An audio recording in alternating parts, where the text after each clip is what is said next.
Hello everyone.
Hi, Obo.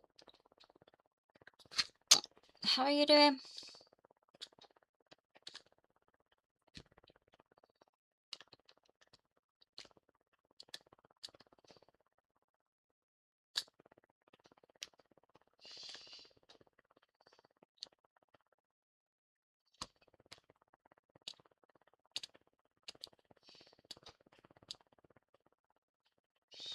Oh, I'm glad you're okay.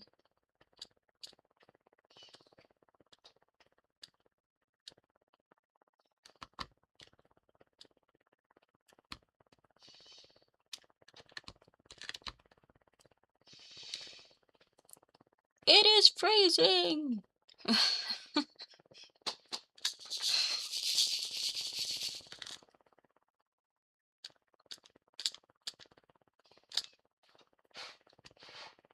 The temperatures has dropped,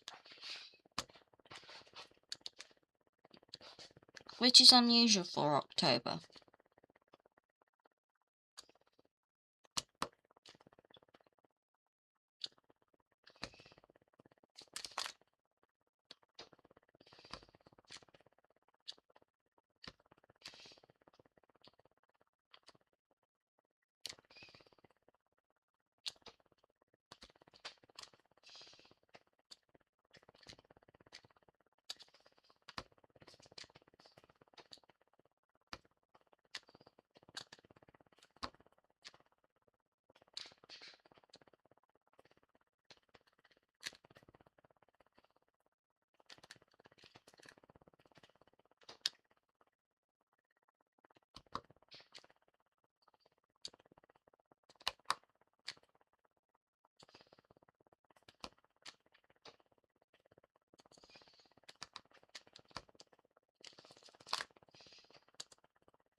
Oh, dear me.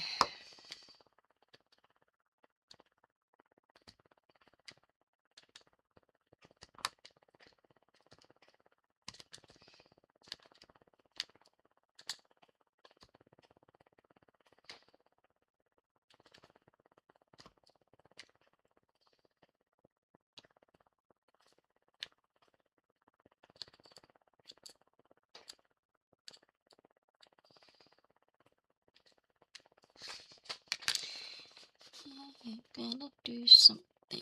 One sec.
You're a loser, you're a coward, you're a nobody, you're an animal.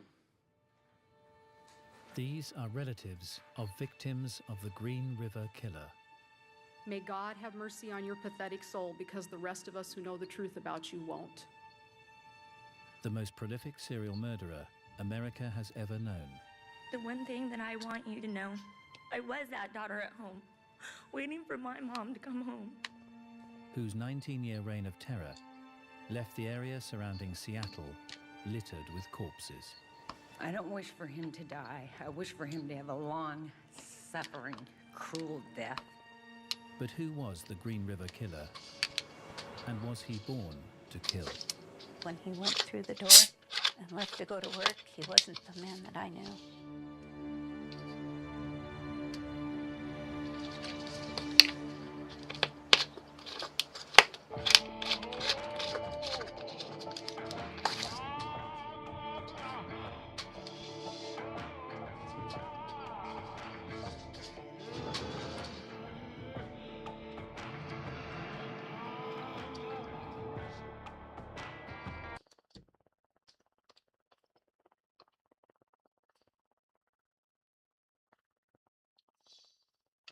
What can I do? Make a way to make a living.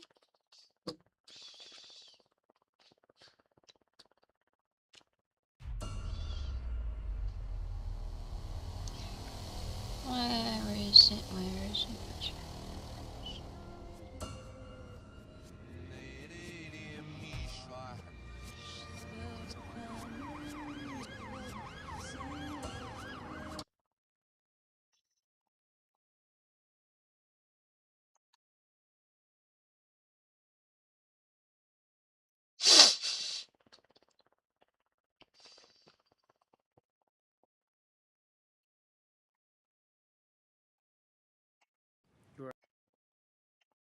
Go to work, he wasn't the man that I knew.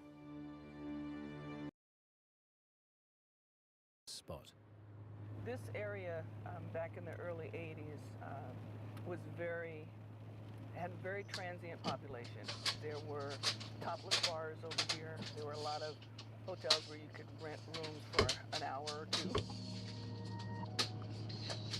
Faye Brooks, then a detective assigned to sex crime cases, was regularly called to the street known simply as the Strip. There were a lot of young women who were working the streets. All the girls were young, and some of them had troubled pasts, but all of them are somebody's daughter and somebody's sister. A lot of the young girls had grown up in abusive homes, and that was why they were running away. And I could relate to that. I'm a survivor of child sex abuse, and there but for the grace of God were I, and so I could certainly empathize with them, and I also wanted to help them. One such woman was Marsha Chapman, a street worker who claimed to have been raped. And the apartment building where she lived was right here. Marsha was a beautiful, statuesque black woman. She was 31. She had 3 children. She couldn't support them on the job she could get, and she was working as a prostitute. She was living in an apartment that was sparsely furnished, so I think she was like down on her luck. She seemed to have a kind heart and was a nice person, but under the circumstances, she did what she had to do to make ends meet. Marsha's alleged rape was typical of the hazards working girls on the Strip faced. At the time, best-selling crime writer Ann Rule lived just blocks from the area. I would sometimes stop and warn them and say, do you know what I do for a living? I write about murder. And you don't have a chance out here. How do you know who you're getting in with? And usually they would just shrug and walk away. In 1982, the dangers of working the strip would be brought home by a discovery in the nearby Green River.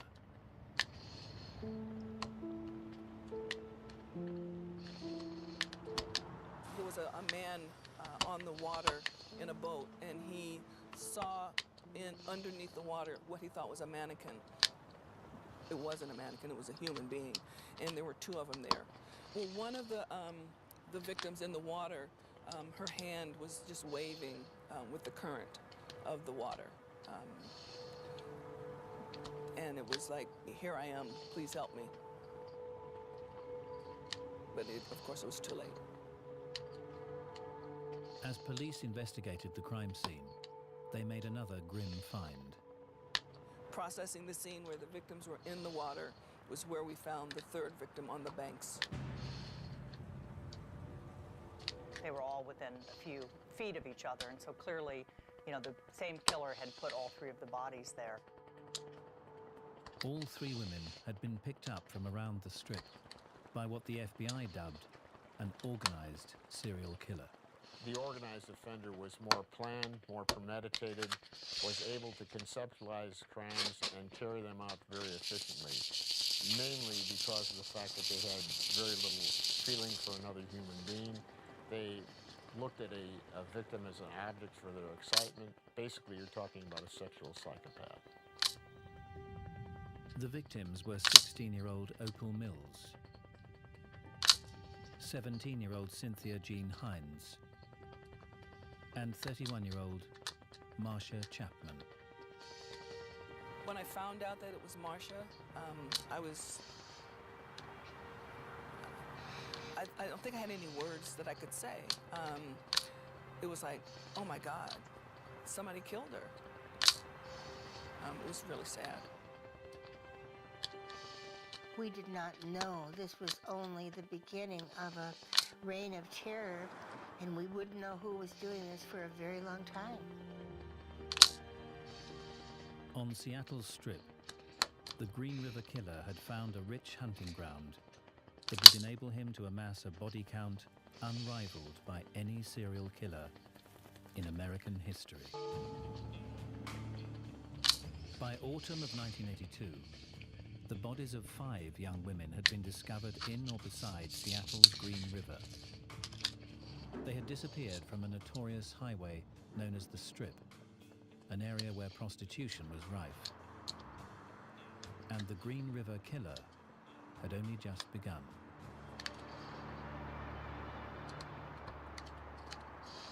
On the 15th of September 1982, 18-year-old Mary Bridget Meehan vanishes. Bridget was the much-loved daughter of a Catholic family in Bellevue, a very rich suburb of Seattle. She skipped school a lot.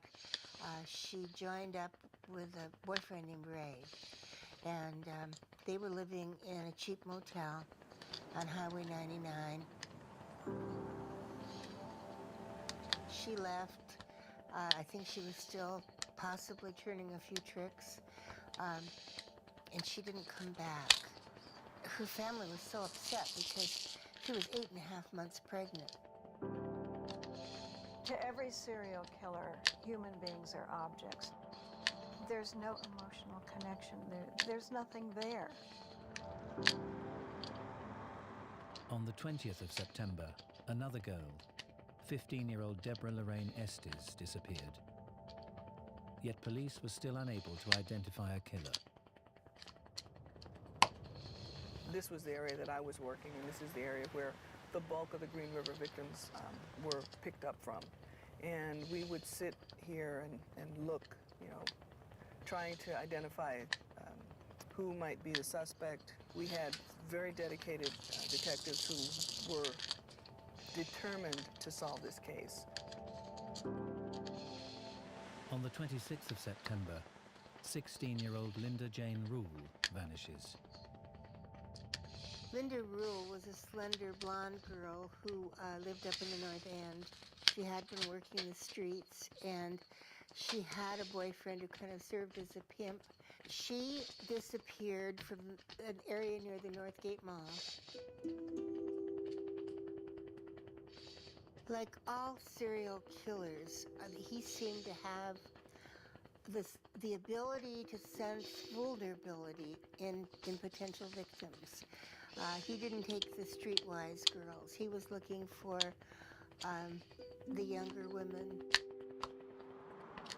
By the end of 1982, 15 girls would be missing or found dead, and pressure was mounting on the sheriff's task force. People hoped that law enforcement would be successful. There were different rumors that were passing around of who the person might be. There was rampant speculation that it might be even a law enforcement officer because of the easy access that the individual had to the number and variety of women in the community. You know, the unfortunate thing is some of the women of the street felt like the sheriff's office wasn't investigating the case as hard as we could have because they were street kids and runaways, and that's not true. Everybody assigned to that investigation was committed to solving it, committed to bringing this person to justice, because these were, you know, somebody's daughter, somebody's sister, somebody's mother, and we cared about them.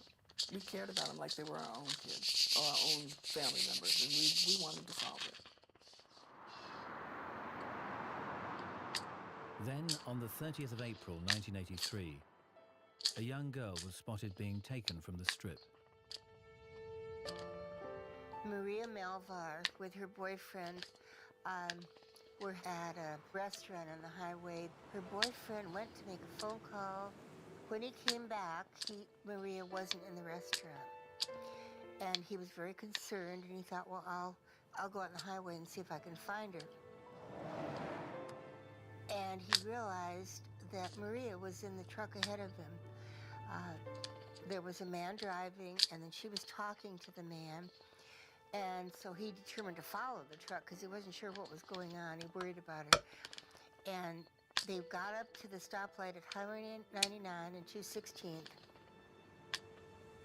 But when he turned left, he couldn't see the car. Marie's boyfriend returned with her family to search the streets for the pickup truck she'd left in. And in a quiet cul-de-sac, just a few blocks from the strip, they found it, parked outside the modest home of a local truck painter. And they asked local police, please, to go there because they believed Maria was in that house. One of the sergeants did go there. Knocked on the door, a man answered, and he said, there's nobody here but me. And they didn't press it. All serial killers have the ability to appear so normal that they throw off even people who are considered experts. The serial killer is the Olympiad of the pathological liar. The man's details joined hundreds more in the task force's files. A saliva swab would later be added. Still, girls continued to vanish. And the list kept getting bigger and bigger and bigger. By June 1983, at least 26 girls had disappeared. They learn from their crimes. As their murders grow in number, their efficiency increases. The remains were being found in secluded, quiet, dark areas. That summer, 5 girls went missing. By the time they're up to 5 or 6 or 10 homicides, they become very difficult to catch. The fear was tremendous and deep throughout the entire community. Autumn, 5 more vanished. Some of them were in the mountain foothills. Some of them were down in the Green River Valley. He was, you know, ahead of us. We wanted to catch him. We wanted to stop him. Winter and spring 1984, 4 more girls gone. There would be 3 or 4 or maybe even 5 in one spot. Unbelievable. He was outsmarting the homicide detectives. Everybody was looking for him. He was dumping women like they were garbage.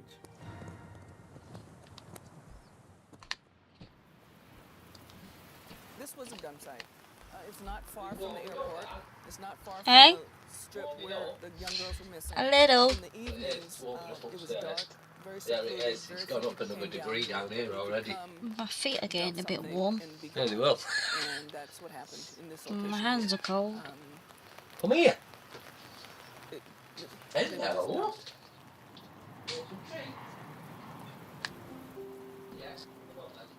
Among the dozens of bodies found was the 16-year-old Linda Jane Rule. Her skeletal remains hidden under a bush. Yeah, come on. And in the scrublands Is it south yours? of the Yeah, Everett, it's yours. the fate of the pregnant 18-year-old Mary Bridget Meehan was finally discovered. Someone raped her, killed her, and buried her and her unborn baby in a shallow grave on the west side of the highway.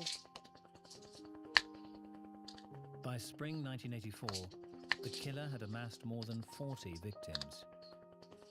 But then something changed. The killings appeared to have stopped. Many thought that he was gone. It's incredibly unusual for a serial killer simply to stop killing. A serial killer will usually only cease Walter's in. murder when he's apprehended or when he Oh, you'll dies have that finished himself. today, I think. Yep. Yeah. I'll find a frame for it. The truck painter from the house in the quiet cul-de-sac Turn that began off. dating 40-year-old Yeah? divorced mother, Judith. What time?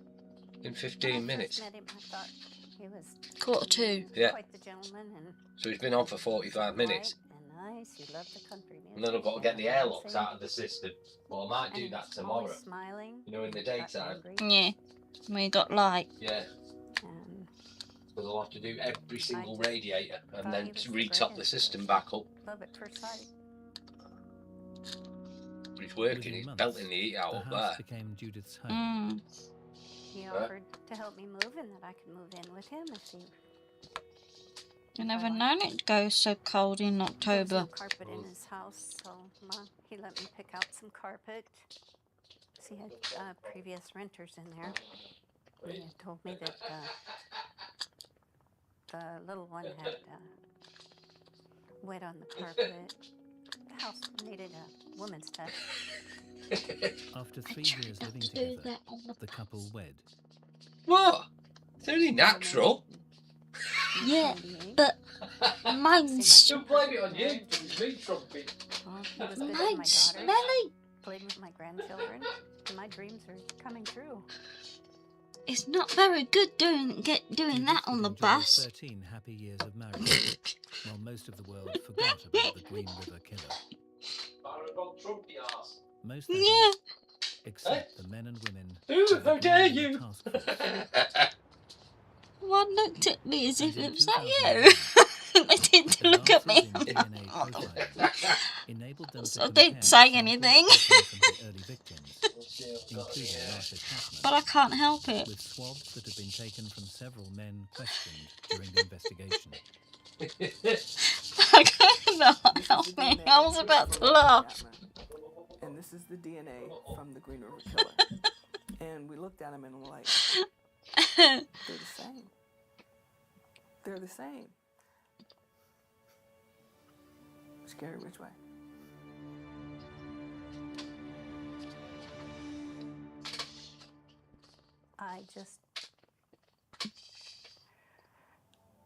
I couldn't believe it. I was just devastated and in shock, and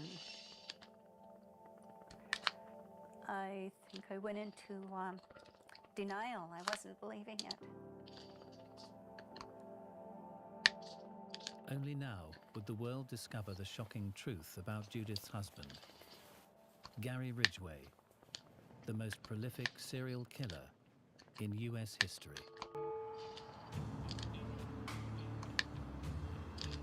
During the 1980s, the mysterious Green River Killer had prowled the red light district of Seattle's Strip unchecked, amassing a terrifying body count. In 2001, A DNA match had connected 52-year-old truck painter Gary Ridgway with the first few victims. He'd been identified as the most prolific serial killer in the history of the United States. Each of us recognized that this would be the biggest criminal case in the history of the state of Washington. The prosecution and defense teams would now be able to interview the man suspected of over 4 dozen homicides. I'm walking down a corridor and I'm going to open the door and be introduced to the supposed Green River Killer.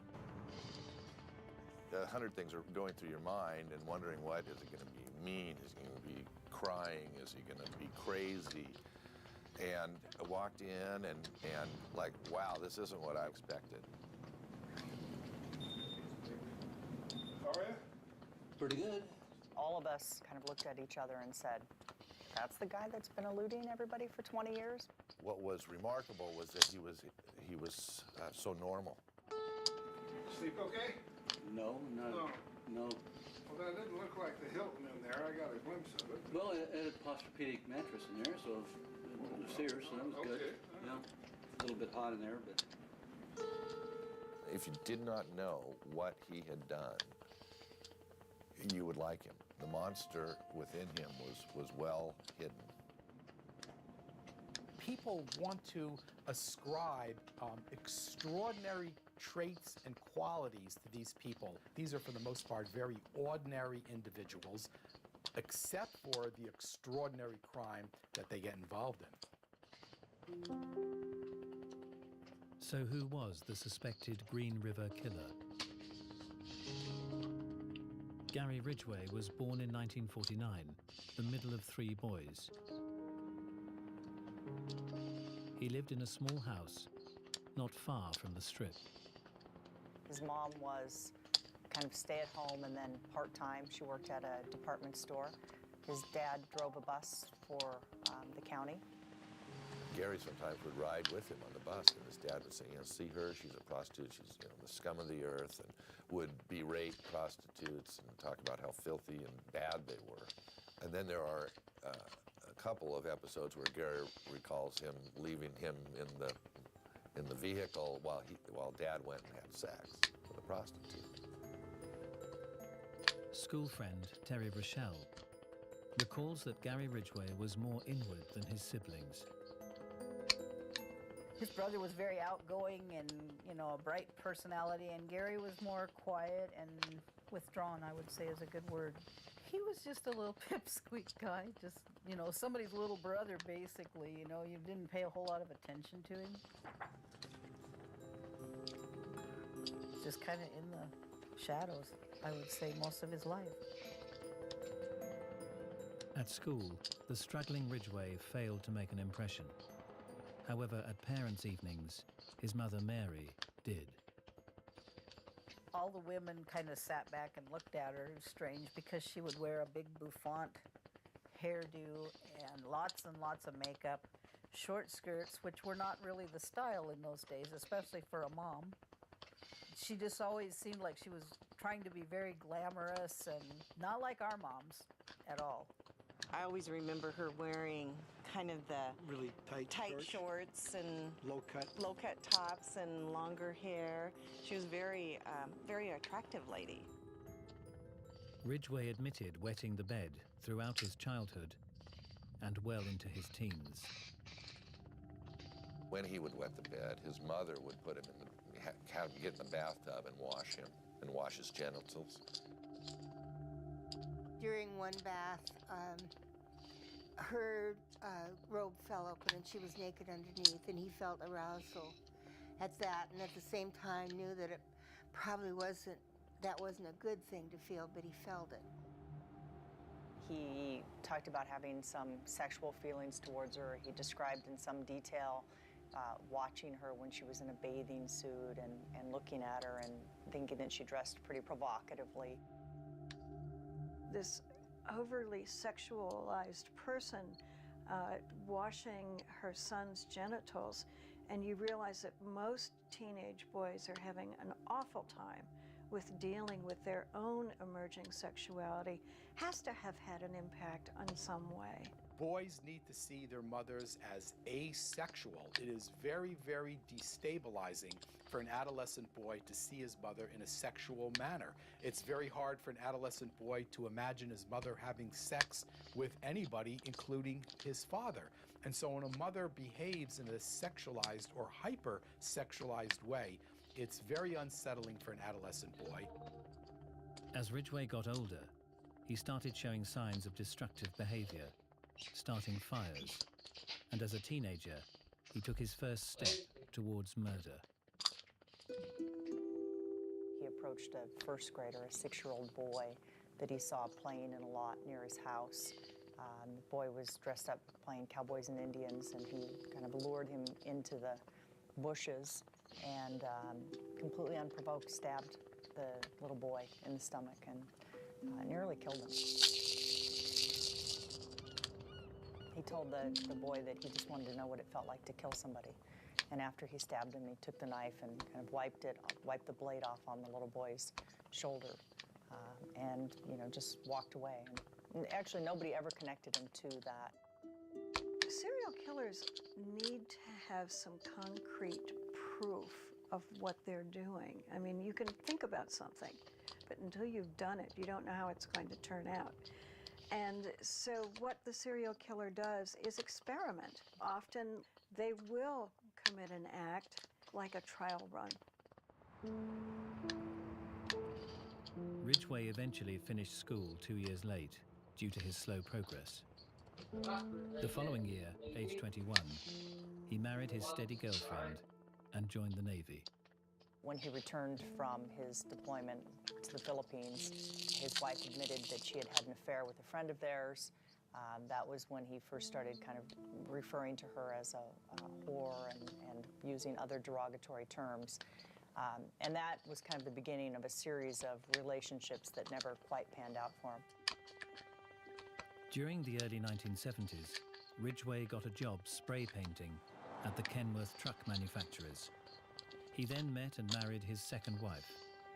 He was very much into having sex, often, repeatedly, throughout the day, as frequently, pretty much as women would agree. They would go out in the truck, and he loved to have sex in public where they could be discovered at any time. But after having a child, their relationship deteriorated. His wife left him when his son was about 5, and that really hurt him.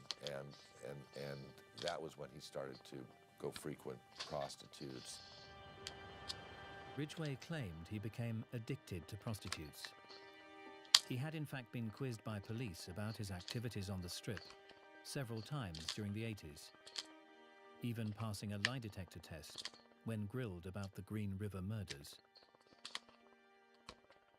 When your subject is someone without a conscience, who has no regrets and no remorse and no real concern, they can pass them. He was a magnificent liar. He had an ability just to go and talk, and he would just talk and tell stories, and I Hello, my little brother. assumed they were true. And when I would go in to visit Gary at jail, How you doing, my brother? he would tell me that everything's okay. Bro. He didn't do it. He didn't hurt those women. He didn't kill him. He didn't. And I would believe him. As he was questioned in 2001, Ridgway continued to protest his innocence. Up to this point, Gary had been maintaining that they had the wrong person, that he had had sex with many prostitutes, he hadn't killed any, and that was essentially going to be the defense. But when forensic evidence surfaced, tying him to 3 more victims, Ridgway's story changed. Myself and another attorney were in the meeting room waiting for Mr. Ridgway. I don't recall what we were talking about, but we both had smiles on our faces when he walked in. And he said, "Oh, you won't be smiling when we're done. I've been lying to you all. I've been manipulating everyone for all these years. I killed them all." Only now would investigators discover the true shocking horror of the Green River Killer's crimes. Well, we could get someone else to do that. 54-year-old truck painter Gary Ridgway admitted he was the Green River Killer that had eluded capture for almost 2 decades. A man responsible for the murder of more than 4 dozen women. Faced with the death penalty, Ridgway offered to tell the truth about all his crimes in return for his life. On behalf of the victims' families, who wanted to know the fate of their loved ones, the prosecution agreed. Ridgway would now reveal the true horror of his crimes. Investigators now learned how the Green River Killer had so easily abducted and killed his victims, even at the height of the public terror. He came across as being a very meek and mild, safe person. As a matter of fact, in one situation, he had his child in the car with him when he picked up a prostitute. He looks like a mousy little man. He doesn't look like the kind of person that, if you were a prostitute, that you would be afraid of. They thought, well, he's a family man. He's safe, and turns out he wasn't. He preferred to take them to his house. Some said no to that, and they would drive to a remote location, and he had a pickup truck with a canopy on the back. And he would convince them to go into the back of the canopy so they could have more room to have sex.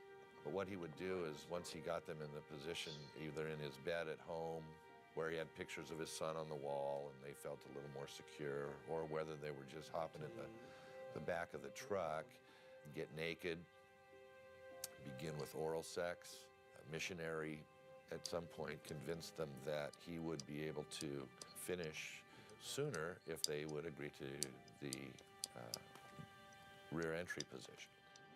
When I got through having a climax with her, I jumped on her. He get his arm around the girl's neck. How much are you pulling on her neck? I'm pulling really hard on her neck. How? Just like this. What are you saying to her? Don't fight, and I'll let you go. And then choke them with Awesome. his forearm. I'm feeling, I gotta kill her, I gotta kill her, I gotta kill her. Yeah, we put the heating on for the first time. I went to bring the bins back, the wheelie bins back, and oh my god, it was. To where he dumped dozens of young women. It was absolutely freezing, especially with the wind. We got a storm, so it's like ugh. Camper and parked it, brought her body over and put it a little bit over the hill. His method of recollection was where he had left their bodies. Between this one and that one up there, you think you put like five of them in there. Okay. He essentially said the victims didn't mean anything. I have no idea who they are. I don't know if they're black, if they're white, how old they are, how young they are. I mean, they really meant nothing to me as an individual. What you're getting is what you're gonna get, and it's all you can get because I don't remember. To every serial killer, human beings are objects. In the homicides that they commit, they're never going to remember the name. They're never going to remember the face. They'll remember the concrete action of where those bodies are. One of the dump sites that Ridgway identified was that of Marie Malvar, the 18-year-old whose boyfriend had spotted Ridgway abducting her. He admitted that when he strangled her, she had fought back harder than any of his victims. I put battery acid myself right here and there to cover up scratches. There's a scratch here, scratches here. Money don't grow on trees. Ridgway claimed he was filled with rage and had wanted to hurt his victims even after their deaths. He admitted he'd tried to set the lifeless 16-year-old Linda Rule's hair on fire. You know, he seemed throughout the interviews to try to blame a lot of what had happened on the women in his life. That the women that he actually killed were kind of an extension of all the women before who had disappointed him in some way. All the pressure just built and built and built and built. My releasing was killing women.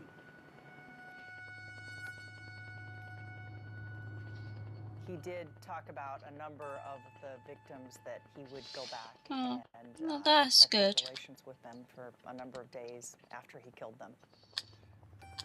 Gary, did you revisit any of these?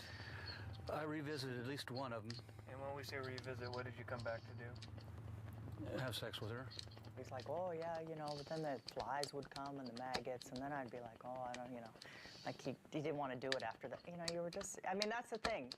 He said it in this, like I'm talking to you, but as if it's totally normal. Now, why do individuals do this? The standard explanation for necrophilia had been sex with someone dead. You can have total control over it. There's no resistance at all. And so you can live out those sorts of feelings with a dead, lifeless body. He's not the one that you're going to turn to and ask, why did you do this, and get the deep psychological answer. But one of the things that frequently came up was that he wouldn't have to pay for the sex.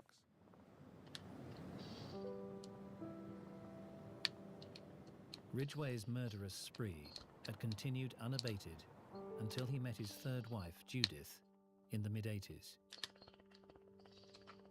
Gary was so straight, normal, and loving and gentle. He was so kind around me all the time. He didn't get mad or upset about anything. It seemed like the perfect marriage. When he first met her, he stopped patronizing prostitutes. Come on, woman. Nobody. And then, as he put it, he fell off the wagon. Gary would call home and say that, you know, he's going to be late coming home, so he's going to grab a bite to eat, grab a hamburger, and, you know, he'll be late. When I think back now, sometimes I think it, but I don't say it. And if it's something to do with YouTube, and then I try and keep quiet Right in here's where I killed her. as much as I can. 20 feet. he would tell me, he'd call home and say he's going to stop at the junkyard on the way home from work. And then when he got home, he didn't really have any parts from her. So that may have been another occasion. And so, after having killed maybe 60 girls from 82 to 85, from 85 to when he was caught in 2001, the number of victims was more like 10 or 11. Mr. Ridgway, how do you plead to the charge of aggravated murder in the first degree as charged in count 1? Guilty. In 2003, Gary Ridgway made his plea to the 48 charges of murder that investigators could conclusively tie him to. How do you plead to the charge of aggravated murder in the first degree as charged in count 5? Guilty. When he confessed, and when I sat and listened to him say guilty. Mr. Ridgway, how do you plead to the charge of aggravated murder in the first degree for the death of Marcia Chapman? Guilty. After every one of the names that they had said. For the death of Mary B. Meehan? Guilty. I just sat there and cried, and that's when it finally sunk in that this is real. He did it. There's someone else inside of him when he went through the door and left to go to work. He wasn't the man that I knew. Count 19 for the death of Linda Rule? Guilty. I would think back and think about all those years that I was with him. Were they real? Or was he just using me? How do you plead to the charge of aggravated murder in the first degree as charged in count 48? Guilty. I lived with him all those years. He could have killed me. He could have killed my daughters. He could have killed my grandbaby. So what made the monster? Was it his unusual upbringing? Or was Gary Ridgway born to kill? I still don't believe that any child is born to kill, but I think some children have a predisposition to violence. If the child grows up in a safe place for them, where they feel loved, where they attach, we're never going to know that that predisposition for violence is there. But if that child is born into a home where they're afraid, where they're neglected, where they're abused, then you have the perfect soil to grow a serial killer. I think that a boy and his mother have a certain relationship, and when that relationship is different, then I think that's when we start seeing those kind of switches turning on and off. This is one of my ominous signs. She was somewhat seductive and so on.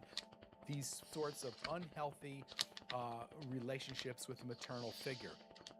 People that I've encountered that I've prosecuted for murder, I think that their circumstances have driven them to do what they have done in the majority of cases that I have handled, I would say.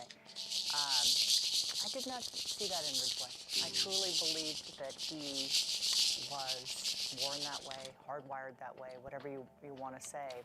The Green River Killer was definitely born to kill. He was an individual who has this changed gene and culminated in a tremendous number and intensity of homicides. His brain is definitely wired differently. He's a psychopath. That has to be a brain miswiring from the beginning. I don't know about the nurture nature piece. I think at some point it's a decision. And I think we all have some propensities for violence, but you can decide, you can control it. And he decided how he wanted to control it. 19 years after Marcia Chapman's body was discovered beneath the surface of the Green River, Gary Ridgway was sentenced to serve 48 consecutive life terms without the possibility of parole. In the end, Marcia got her justice because it was DNA found on her that they could match with Gary Ridgway. And Marcia got her day. That was a good day. It was a good day. Before Ridgway was led away, Judge Richard Jones instructed him to face the victim's family. There's a tremendous amount of emotion that these family members wanted to pour out for Gary Ridgway to hear. I can only hope someone gets the opportunity to choke you unconscious so you can live through the horror that you put our daughters, our sisters, our mothers through. The pain would not go away, but it brought them closure. The one thing that I want you, Gary Ridgway, to know, I was that daughter at home, waiting for my mom to come home. I think for all of us, as we brought the families up and introduced them, it was really emotional. I recall Linda Rule's father. There are people here that hate you. I'm not one of them. A very sympathetic, very compassionate individual. What God says to do, and that's to forgive all. So you are forgiven, sir. On one hand, I'm sitting next to a person who's done the most inhumane things to other human beings, and then 15 feet away is a person doing the most humane and merciful thing. I wanted him to look out, see the pain, see the anger, and see all the agony that he had caused in his lifetime. I wanted him to take that visual image with him back to prison So for the balance of his life, that would be the last public image that he had. You took from me my firstborn child. May her soul and the soul of the other 47 victims rest in peace.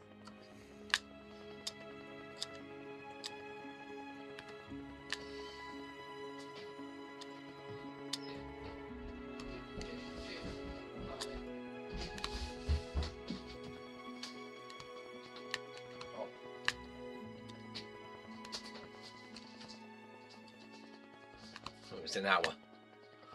Huh? Right.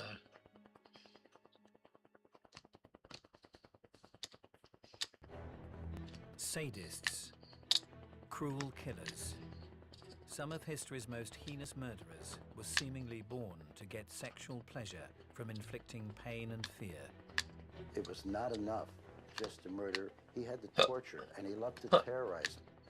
Are you kidding? Forensic psychologist Lou Schlesinger has spent They're decades meant to do delving that. into the minds of murderers.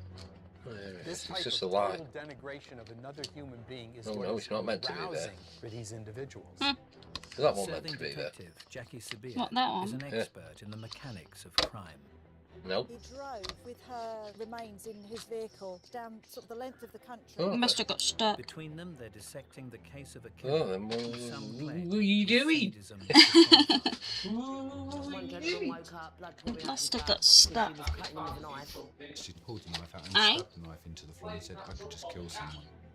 and investigating if they were born to join this most Don't blame it on her. clubs.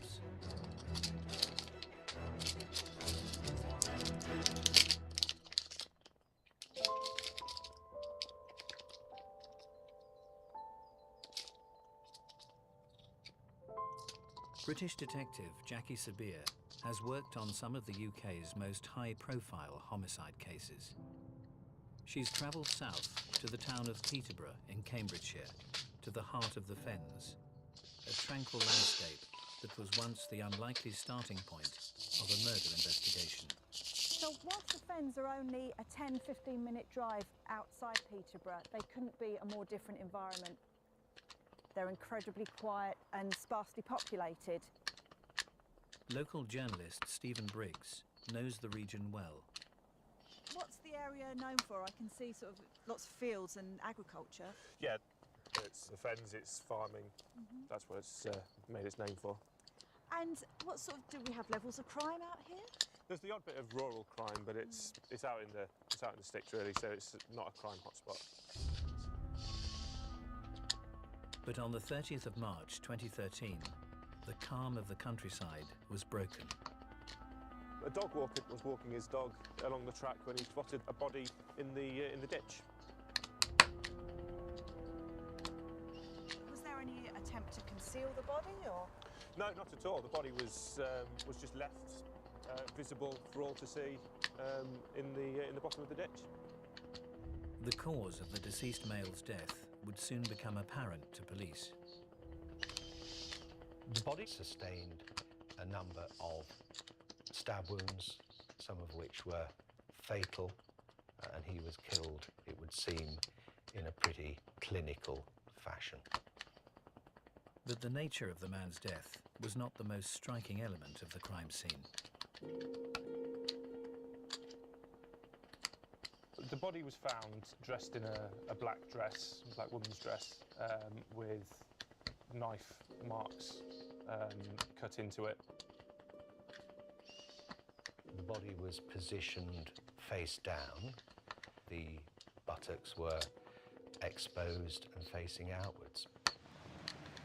So, for me, that's quite suggestive that it had been staged then, that it displayed it in a way. Very much. I mean, we'd never seen or heard anything like it. It was a very undignified position to be left in. It would have to have been done very deliberately to be left in that position.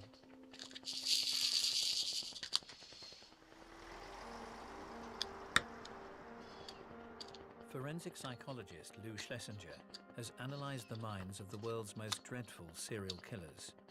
For him, the posing of a victim's body after death often reveals a twisted inner need. Just consider When you're taking the time to pose a victim, you're spending more time at the crime scene doing that. That increases your risk to be apprehended, which shows how important it is for the offender to behave in a ritualistic way. Killing is not psychosexually sufficient, and so they have to degrade them in some ritualistic or signature-like fashion. I've always wanted to go to California, sun, girls, the beaches. During the late 70s, the Hillside Stranglers, Ken Bianchi and Angelo Bono, tortured and terrified at least 10 victims. The sadistic killers chose the epic Hollywood Hills as the setting for one of their deranged displays. This is the location where Kimberly Martin was found. They dumped her body down this big vacant hill and left her kind of spread eagle facing all of downtown Los Angeles. There may be a secondary motive in trying to demonstrate how smart they are and trying to elude authorities and shock those who come upon them. It just appeared that Hey, Ellen. were playing to the media. That body was, in my mind, messy. That, hey, they termed us the Hillside Strangler. Well, this is it. Here is a Hillside Strangler victim. These guys are doing this for their own personal reasons, their own personal gratification and satisfaction. It means a great deal to them. The main purpose is their own sexual gratification. These are highly personalized events.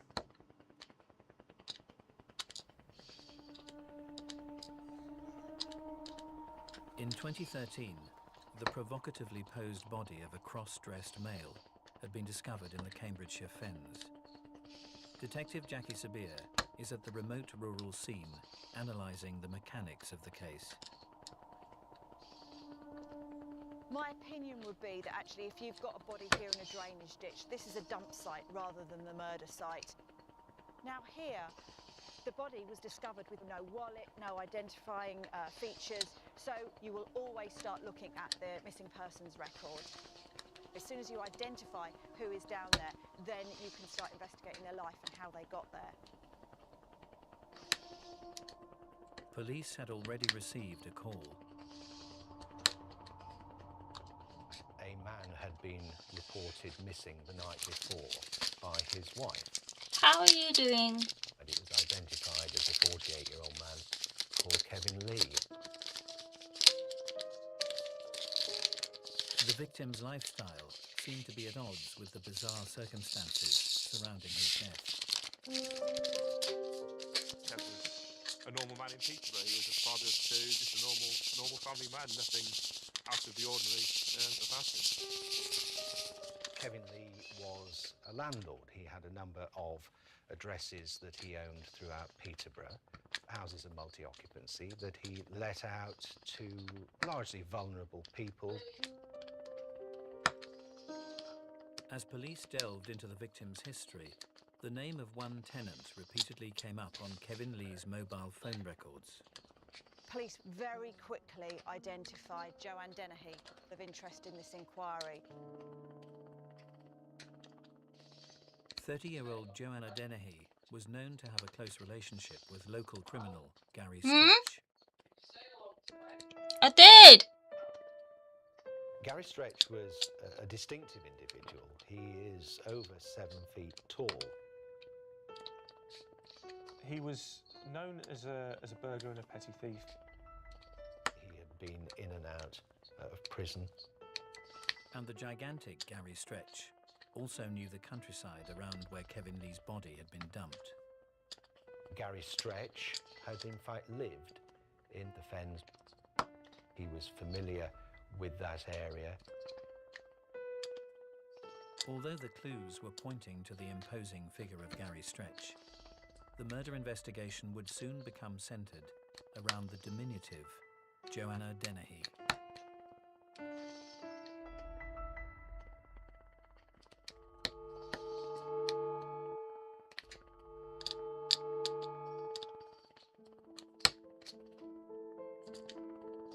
Forensic psychologist Lou Schlesinger and serving detective Jackie Sabir are delving into one of the UK's most disturbing murder cases to try to decide whether its perpetrator was destined to join a diabolic group of serial killing sadists.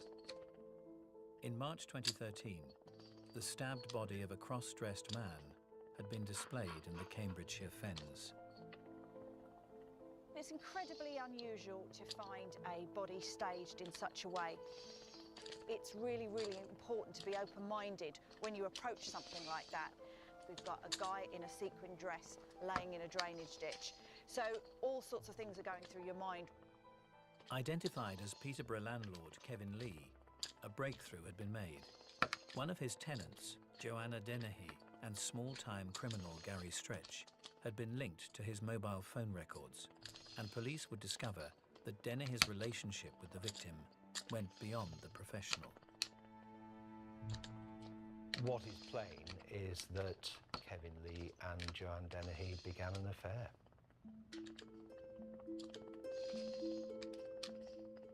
Kevin seemed to just fall for anything that she said. Men fall for anything that she said. It always seemed to be with men she was able to draw them in. Rather than paying him rent, 30-year-old Joanna Dennehy had been renovating one of Kevin Lee's rental properties in Peterborough. The flat in question came under the police's spotlight as they searched for further clues surrounding Kevin's death. There had been considerable efforts made to clean up the address. Large sort of industrial-sized bottles of bleach were found.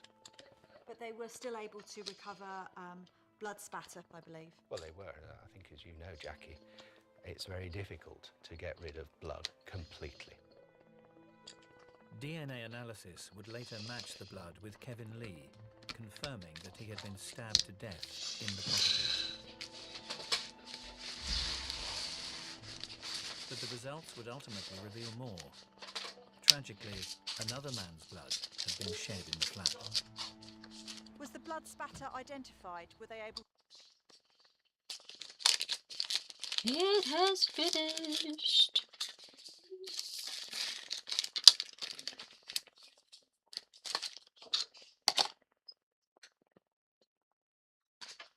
Let's turn it all light off.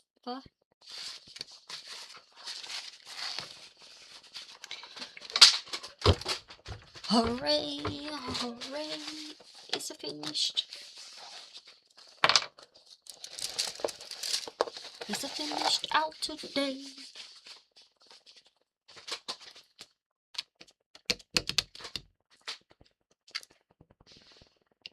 Doopy doo doo doopy doopy doo doopy doopy doo.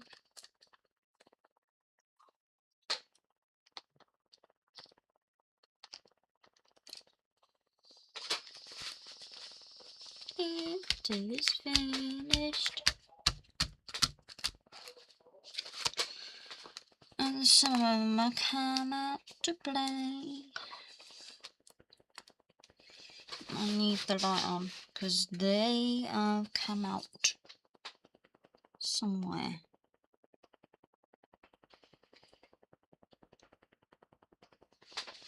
Yes, there.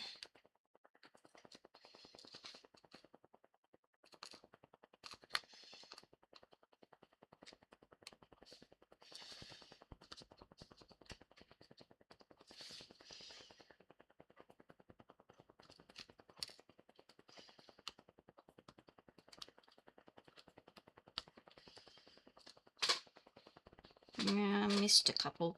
C and 3.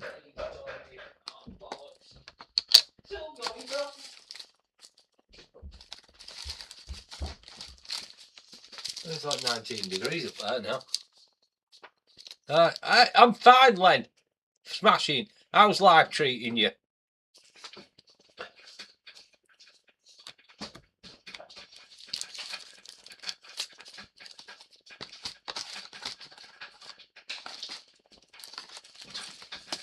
I think your claws are sharp enough, Cat.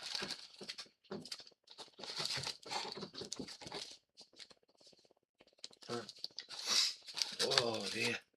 Have you finished it? Yeah, I just need to. There's a couple that I missed. Yeah. Okay. Number 3. That's what I needed. Oh. Okay.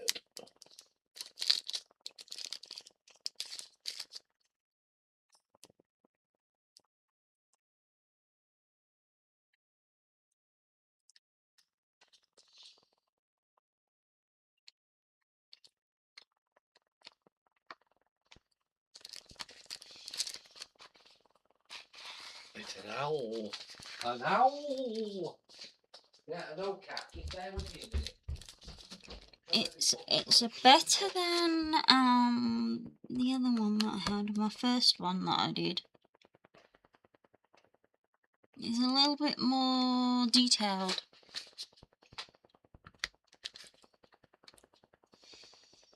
Just a tad detailed.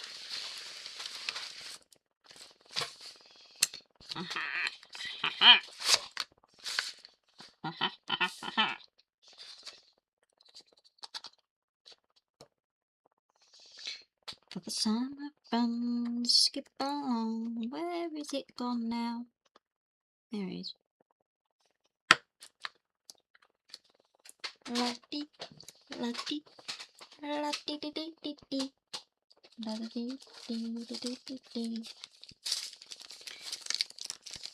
Some have just come off.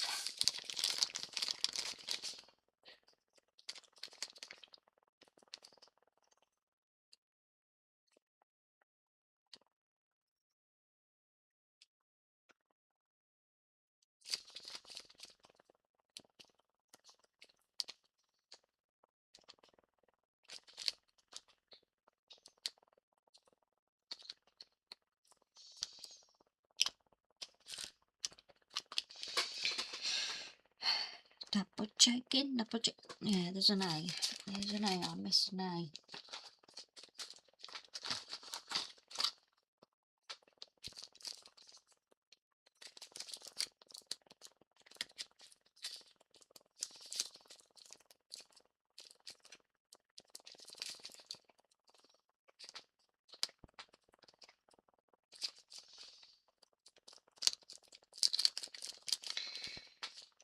A and 9. Found another one.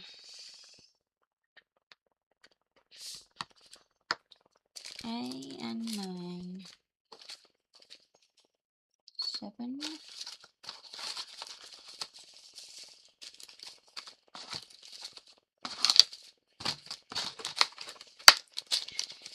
9.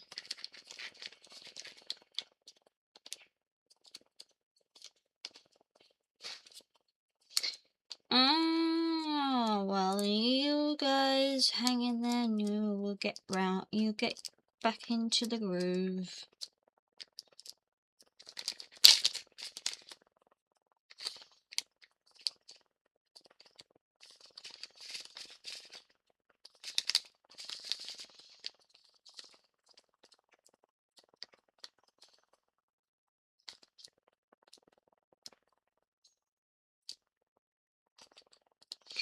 Get into the groove. Keep watching the move.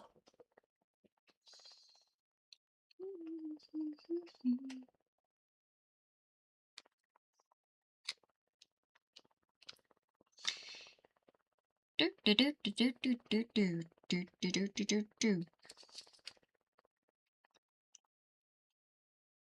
I think that's all right now.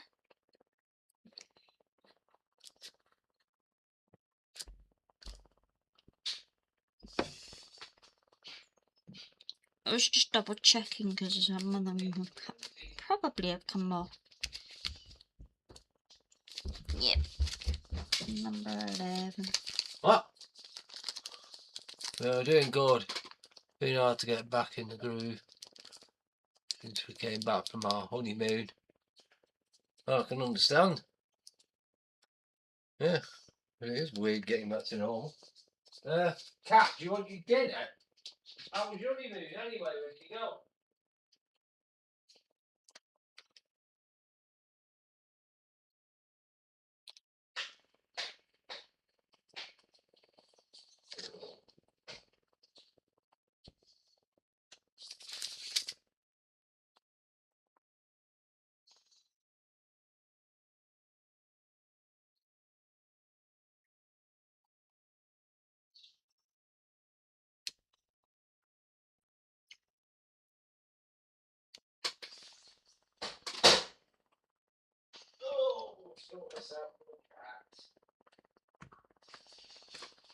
Yeah.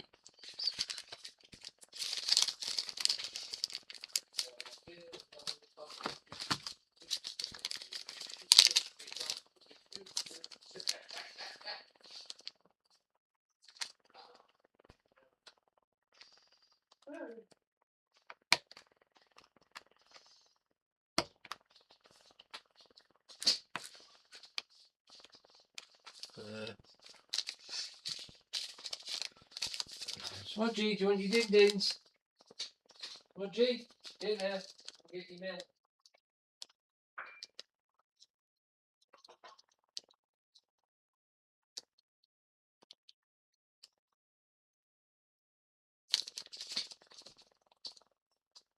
See, warmed the house up that did, didn't it? Mm. It's the bathroom radiator needs bleeding. Alright. It's full of, absolutely full of air. Got an airlock in it, so I need to bleed the rat. I've got to where the fucking radiator keys go. Sure, I put them in a safe place. Yeah.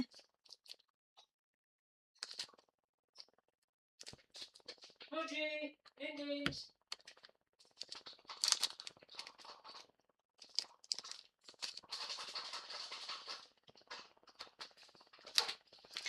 I missed a couple. You get the bins back?